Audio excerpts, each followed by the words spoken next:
public servant amatumikira anthu osati ndale. Dokotala akaba mankhwazi pata amachosedwa ntchito.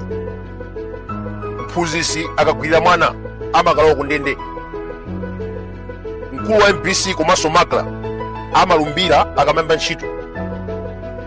Osalowera ndale, osanyoza kapena kukondera munthu.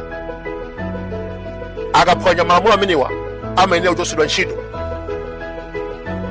George Kasakula amanyoza EPM, amatumikira MCP osatira Malawi. Ndikupasani chitsanzo cha Zilani Khonje, Director of News and Program.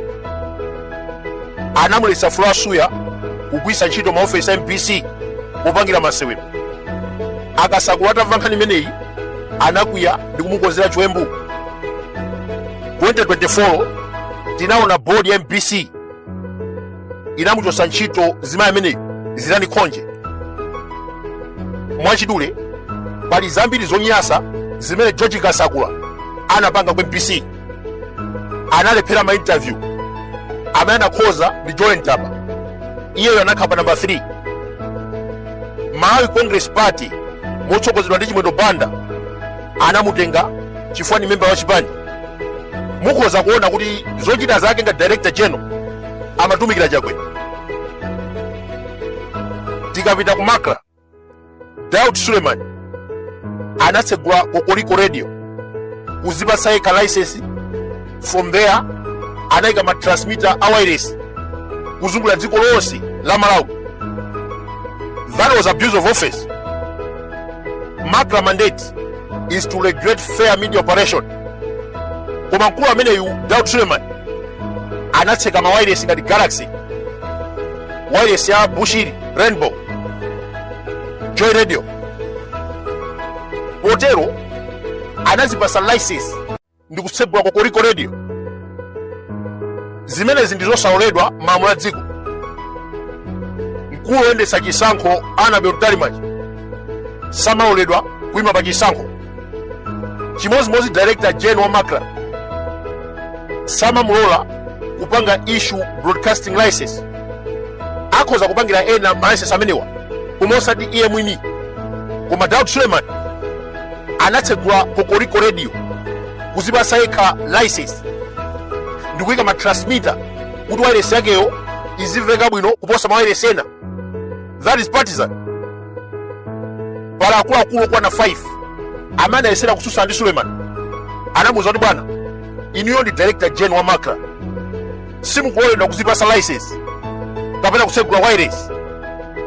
Koma anthu amenewa anapeza mavuto, anapangidwa demote ndi kuwatumiza ukalonga. Ndiye ndizosadabwisa lero tikamamva kuti mkulu ameneyu amuyimisa ntchito amatumikira chakwera ndi Malawi Congress Party. Tinazoona pa 10 Juni 2024 Daud Suleiman ndege itagwa anazibisa matawa network ku Chikangawa. Cholinga chake amafuna anthu avutike kupeza ndege. Tithokoza boma pomuyimisa ntchito. Anali munthu woyipa mtima. Inalipo nthawi anagula spy machine m'dziko la Ghana. Komanso tipempha boma musasire pa Daud Suleiman, mupitenso ku Eskom. Mwamu agawa chakwera akuti kakamba kumwenda wagundika kuzimisa magezi.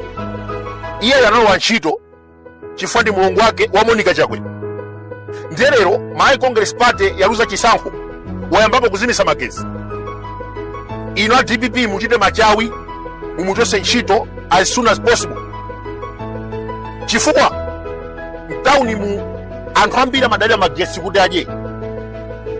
Zimene akuchita kakamba kumwenda kumazimisa magezi ndi chibwana cha Chomboleni. Mukamusekerera ayamba kusetera makoma achokeretu before it's too late. Pali zambiri zimene zinaonongeka mboma ya Chakwera. Humphrey Jensen mwachisanzo anaononga ndalama za NIFI, anagawa mabilioni kwa zipani muzina ya Ngongole, anagula nyumba ndi mahotelo.